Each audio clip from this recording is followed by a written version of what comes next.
it's Mr. Skizamanops. And as you can tell by the title, this is not a fun video that I want to make. This isn't a video that I had ever wanted to make ever. But unfortunately, we are here now. It is one of the saddest moments of my entire fucking life. It is the worst thing that I could ever imagine happen. I lost my dad.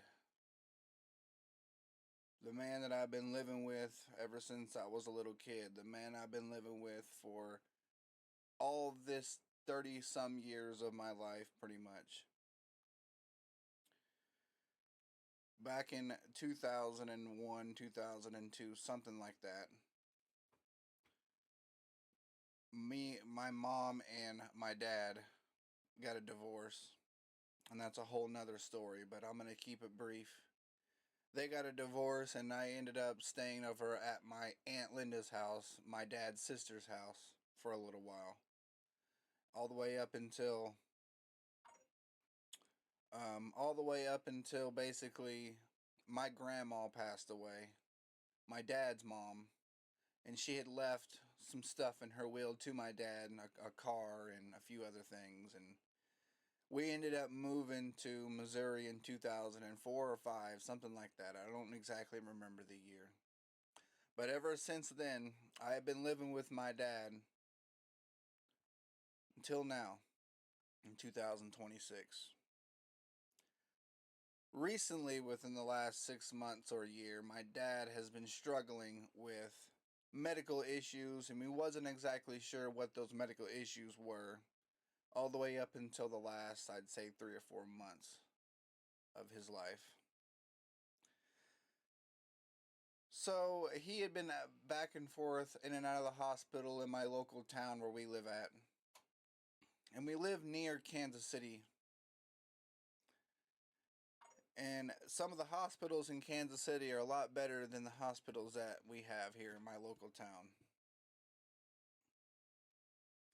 Basically what I'm saying is all the trips, all the times that my doctor, my dad's doctor had done blood tests and did all these tests from him, they still never found out that he had cancer.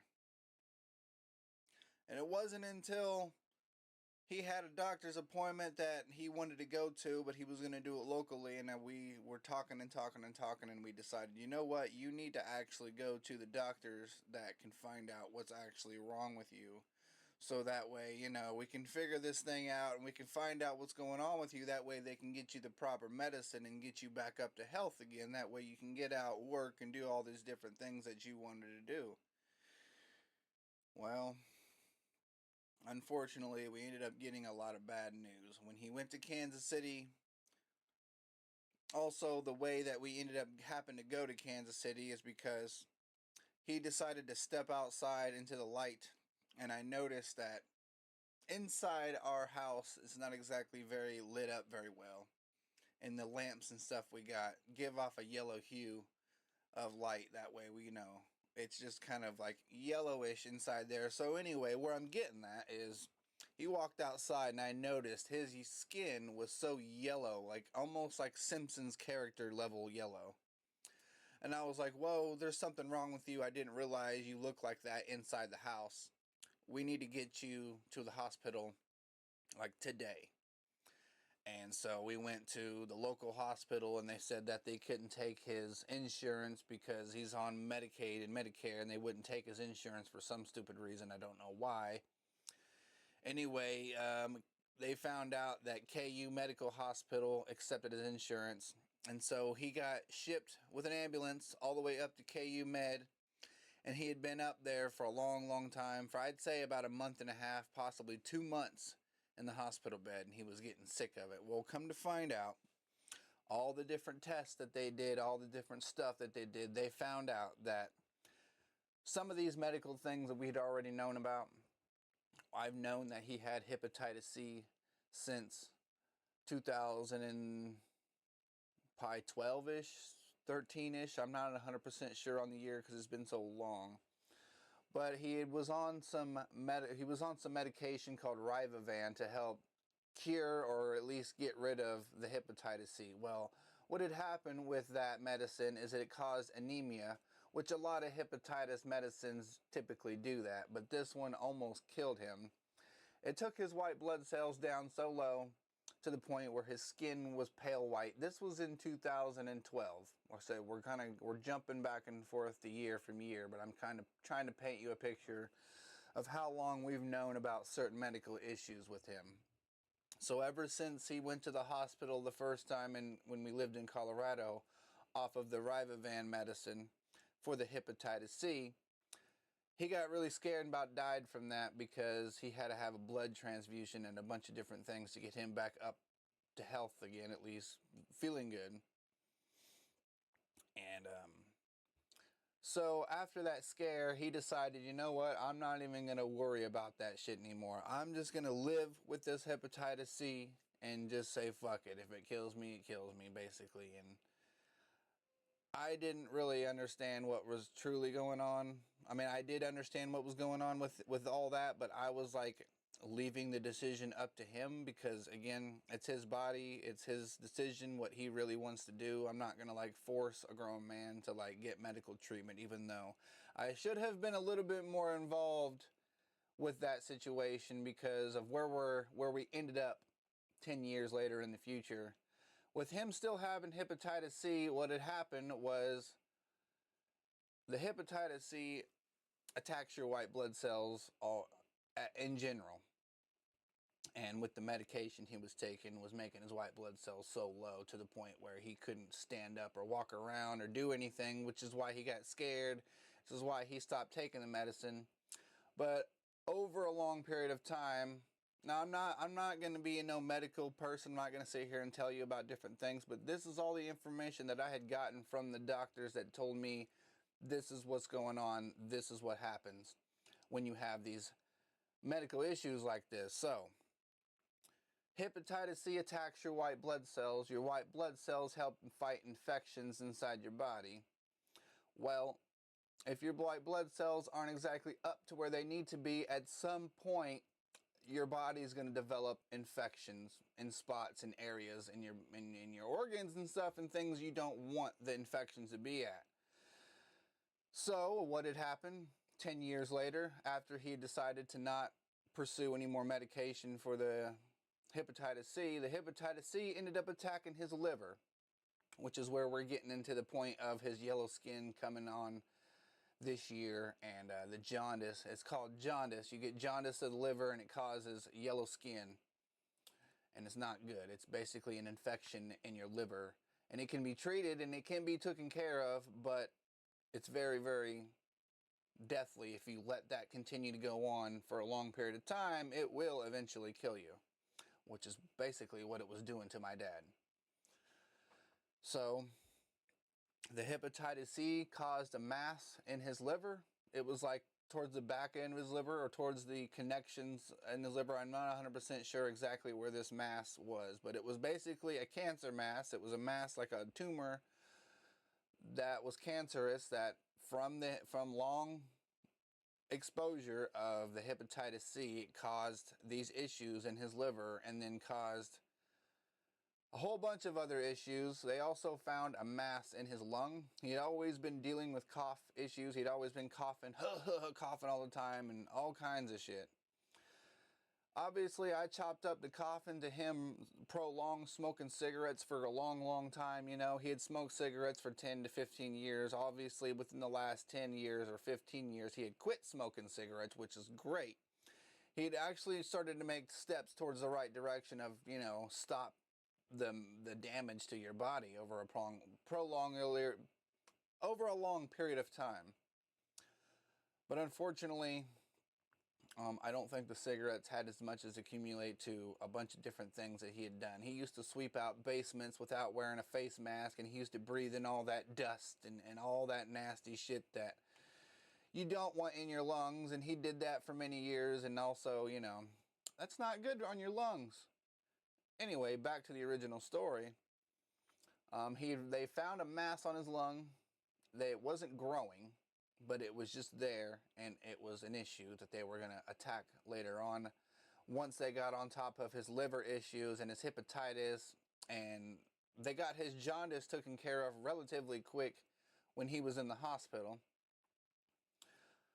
But they also found a fungal infection inside his lung. So not only did he have a spot on his lung, and he also had a spot on his liver that was basically cancerous, that needed chemotherapy to treat.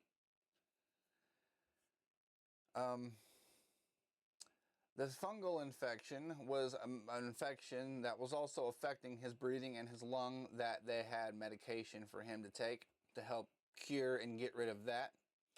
Mind you, when he came home after the hospital, they did finally release him to the hospital, or they did finally release him to go home, and I had to go up there and pick him up. And we went and picked him up and everything. But he had only stayed at the house for about 2 weeks. And he had doctor's appointments here and there in town, but one of the doctor's appointments that he had was a chemo treatment. See, the chemo treatment that he had been on to help cure, not only cure his hepatitis, but help cure his liver, to help get it back up to where, you know, the spot on his liver, that was what they were targeting with the chemo. Also, I kind of failed to mention this too. Let me get this out of the way too. The spot on his liver was causing lymphoma. Yeah. They found out that the spot on his liver was stage 4 lymphoma, blood cancer. So getting hit with that kind of truth, that's why they were doing the chemotherapy, is to attack that stage 4 lymphoma cancer. Now, on the 21st of this month of May, that is when he passed away. I am jumping forward a lot in this story, but try to bear with me here. So after he had come home from the hospital, he did some things here and there, started to feel a little bit better, but ultimately the chemo treatment that the doctor had put him on was 6 treatments. He had already did a treatment in the hospital, and he took that very well, relatively well, and then he was due for another treatment, the second treatment. So we drove him up to Kansas City to the cancer center to do the treatment. At the time, my girlfriend had to come back to our town where we stay at to go to her kids' talent show. So I had to drive all the way up to Kansas City from where I at, which is like an hour and a half away from where I live. Drive all the way back home, get in my truck, drive all the way back up there to go pick him up, and then drive all the way back home, which that was 4 trips to Kansas City that day. I stayed up super late that night until like 2:30 in the morning. And then I also got up super early that morning at like 7 o'clock. So yeah, I was sleep deprived, had to do a lot of driving, and ultimately my day was not over by the time we got home. So here is where we're getting into the situation that happened with my dad. You guys know the full story about his medical issues. You know the reason why we were going to Kansas City and doing chemo treatments now. When I picked him up on Monday, not this week Monday, but last week's Monday, since it was on the 18th, 19th, something like that. I don't really know exactly. All I know is he passed away on the 21st, and it happened the Monday of that week, and he passed away on Thursday. So, on Monday, when we got home, when I picked him up, he said he felt great. He'd recently bought a metal detector and a couple of other things to go metal detecting. He's like, hey, if we still got time in the day, I think I might go metal detect when I get home. I feel really great. I'm surprised. I feel really energized and really great when I just got done doing a chemo treatment. Also, the doctors had told us when we got there that the type of chemo or the type of cancer that my dad has, that ultimately they can keep it at bay and they can keep it suppressed, but ultimately at some point it will come back, and it will come back worse. And we're not really sure what to do about that. So when we get there, we'll have to deal with that when we get there. But most likely what he was saying is the type of cancer that he has It's never going to go away. It's never going to be completely gone. And at some point it will come back, and it will come back worse. And we'll have to attack that with necessary means, meaning chemo, radiation treatment, all these other horrible things that you don't necessarily want to have to go through, especially when your body is already weak and those treatments are going to make you even more weaker.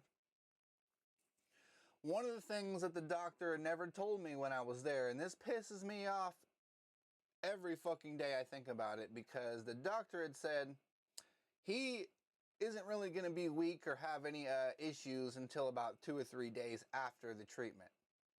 Well, I think that was a fucking lie, because yes, when I picked him up, he did say he had a lot of energy and he did feel great and he wanted to go metal detect when we got home. But an hour and a half later, I had noticed, I looked over at him as I was driving on the highway, and he was drifting in and out of consciousness, meaning he was sleeping. He was sleepy and not feeling well and wanting to go home and basically go into bed. And I kind of knew what was going to happen, but also after he had told me that he felt really great, I had assumed that he had enough energy to be able to get up the stairs and do what he needed to do. So when we got home, I asked him, I go, hey, are you going to be okay getting up the stairs? Are you going to need any help or anything like that? And he goes, no, I'll be fine. I'll be okay. I'll be all right. And I was like, okay. So we went to Dollar General to go buy some light bulbs for our refrigerator, because the refrigerator light bulb went out. Well, as I walked into the door, unlocked the door, and made sure everything was out of the way, and my original goal was to take this light bulb out of the package, screw it into the fucking refrigerator really quick, and then I'm going to go outside and ensure that my dad's not going to fall or slip on, if he's going to be okay getting inside the house. This was one of the most major mistakes of my entire fucking life, because what it ended up happening was he got up on the second stair and he had to have blacked out. He had to have passed out from the chemo or just in general being tired.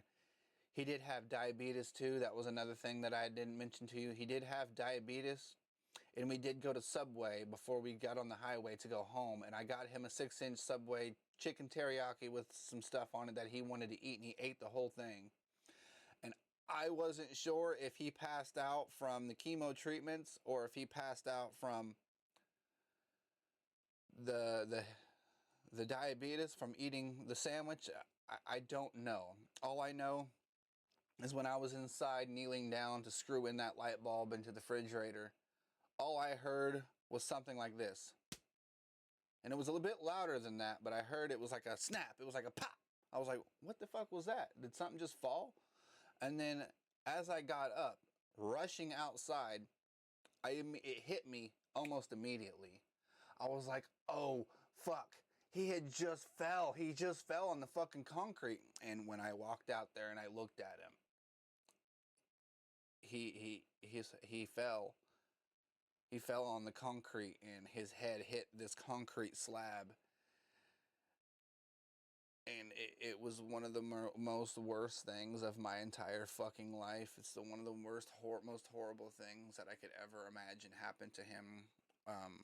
Right after chemo treatment, like literally an hour and a half after he had got chemo treatment, I left his side to go do something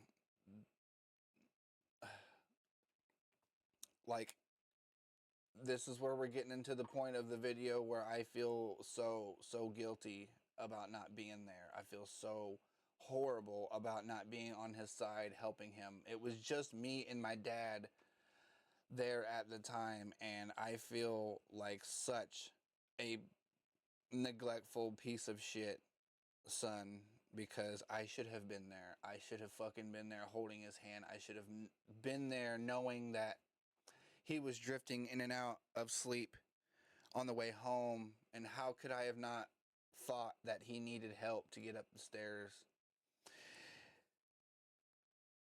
I'm not going to say that this was something that's better than the original outcome of him ultimately dealing with the cancer, and because that was never going to go away, but this was like, there's so much that I didn't get a chance to tell him. There's so much I didn't get a chance to say. There's so much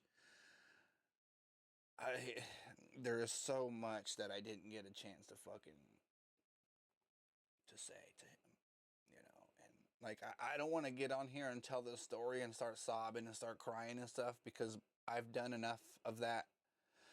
I've done enough of that, like over this past 2 weeks that he has been gone, and like I don't know. I don't know like what the fuck happened and how the fuck that happened and why it happened. Like the way that like, it just